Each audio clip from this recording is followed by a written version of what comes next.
em cứ nói thoải mái đi, mình không sao gì hết. Lô đi là sao hả? Tại ba thì cái nhà Người ta chơi binh á, người ta chơi binh thôi.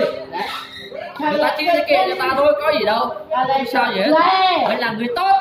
Mình là người tốt thì người ta chơi cái kệ người ta thôi. nghĩa đâu cả tôi làm vậy cái nhà tròn mơ đi tròn mình tôi cho mấy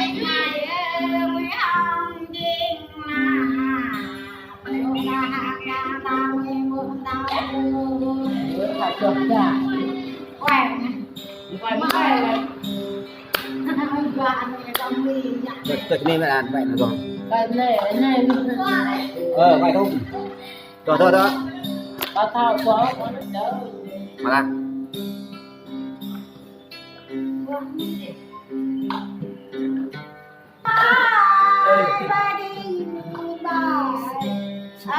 Sao cơm?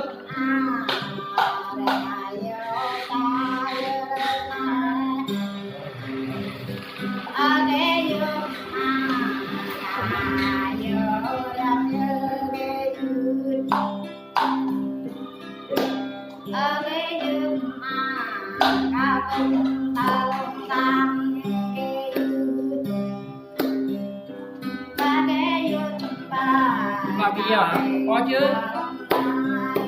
Đang quay video mà anh bán.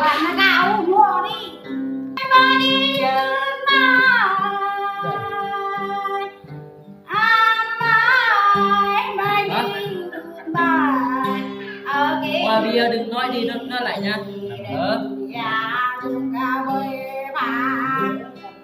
Hello.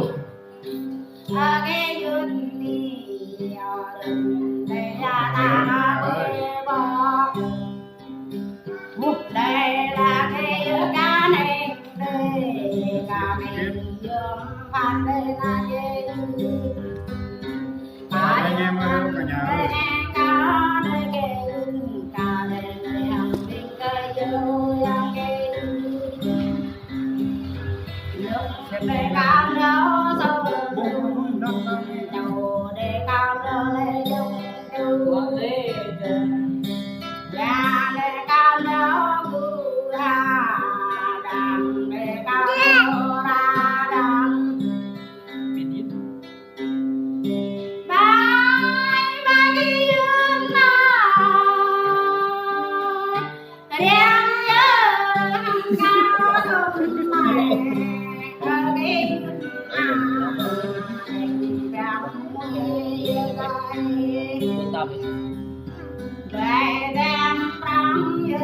Đây nhưng đây đẹp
nhiều cậu. Làm cái này luôn đấy. Đi là làm một hàng luôn cái đó luôn. Làm em. Video còn 22 thôi. 19. Từ 5.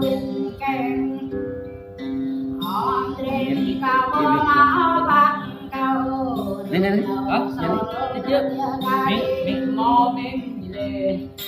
Lâu nhóc chui ơi ăn kia Thôi, bên này. Cái đi hai hai con. đâu ra đang ơi ăn kia Hai đi.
đuôi nhớ này để là đi cao đi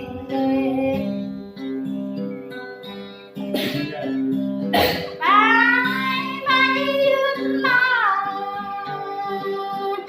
cao đã nắng mong đây này ở đi yun na cao đây nắng mang được như đây này cao vậy nào đang mong tối đây này để là đi cao đi lớp cao giang là đang nhớ Hãy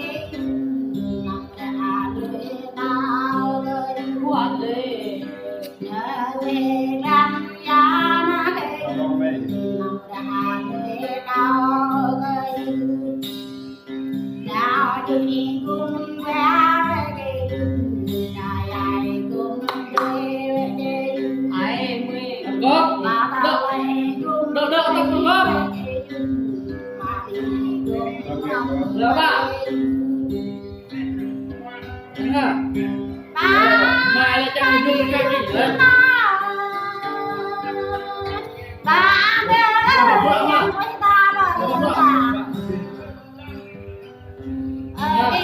Từ từ em mua em được lắm. Em mua chi bên quỷ đi.